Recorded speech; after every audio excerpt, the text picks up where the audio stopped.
जय श्री राधे कृष्ण। दोस्तों, श्री कृष्ण कहते हैं, दुखों से घबराओ मत। दुख तुम्हारी भलाई के लिए ही तुम्हारे पास आते हैं। प्रत्येक दुख को अपने पहले किए हुए किसी कर्म का ही फल समझो।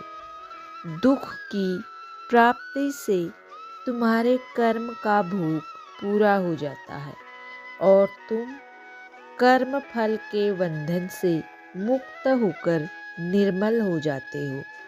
भीष्म पितामह ने तो देह त्याग के पूर्व कर्मों को पुकार कर कहा था कि यदि मेरे कोई कर्म शेष हो तो वे आकर मुझे अपना फल भुगता दें।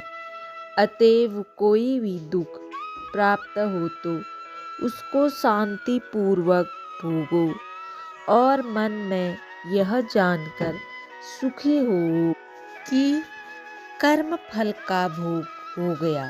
यह बहुत उत्तम हुआ।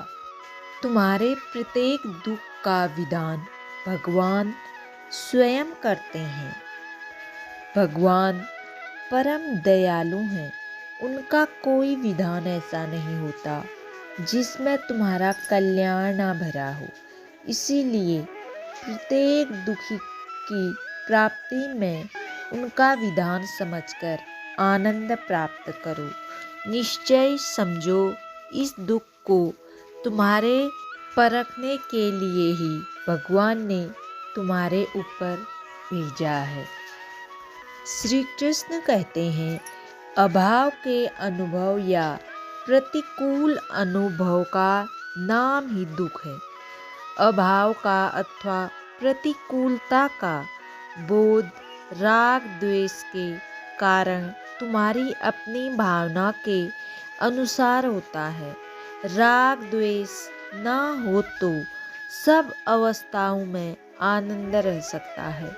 संसार में जो कुछ होता है सब भगवान की लीला है, उनका खेल है। यह समझकर कहीं राग और ममता तथा द्वेष एवं विरोध न रखकर प्रतिकूलता या अभाव के बोध का त्याग कर दो।